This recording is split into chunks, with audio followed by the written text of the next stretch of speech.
The question is, why have the Chinese chosen this particular time to move? चीन और भारत के रिश्तों के सबसे बड़े एक्सपर्ट श्री राहुल गांधी जी दावा कर रहे हैं मोदी सरकार पर 4 आरोप लगाकर कि क्यों चीन ने भारत के खिलाफ इस तरह का रुख अपनाया है। तो सिलसिलेवार उनके आरोपों का पोस्टमार्टम हकीकत के धरातल पर कर लेते हैं। पहला आरोप मोदी सरकार की विदेश नीति पर है। तो आपके इस आरोप का सबसे बड़ा जवाब तो इसी साल फरवरी के महीने में भारत की अमेरिका के साथ हुई व्यापक वैश्विक रणनीतिक साझेदारी ही है। याद है ना कैसे दोनों देशों ने समुद्र और अंतरिक्ष में सुरक्षा के लिए एक दूसरे के साथ हाथ मिलाया है। रूस की बात करें तो अमेरिका के साथ ऐसी दोस्ती होने के बावजूद वो भारत को अपना S-400 air defence missile system बेच रहा है।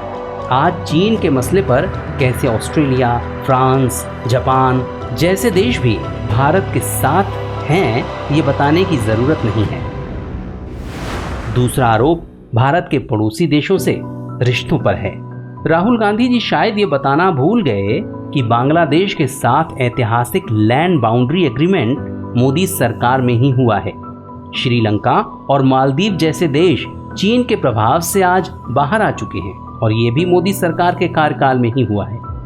वरना 2010 का तो वो दौर आपको याद ही होगा, कैसे श्रीलंका ने चीन को अपना पोर्ट ही दे दिया था, कैसे चीन की सबमरीन्स वहां पर घुमा करती थी। तीसरा आरोप देश की अर्थव्यवस्था पर है।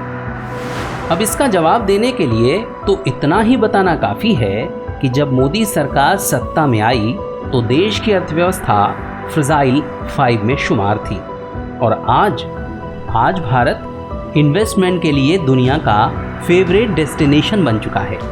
यहाँ तक कि कोरोना काल में भी बड़ी बड़ी कंपनियाँ भारत में निवेश कर रही हैं। ईज़ ऑफ डूइंग बिजनेस की रैंकिंग में भारत 142 से 63वें पायदान पर आ चुका है।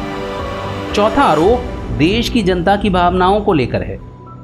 तो राहुल गांधी जी, अभी 1 साल पहले ही आप खुद देश की जनता की फीलिंग्स देख चुके हैं, कैसे आपके तमाम झूठे आरोपों के बावजूद आपकी करारी हार हुई थी और मोदी सरकार पहले से ज़्यादा मजबूत। चलिए साल भर की बात छोड़ देते हैं।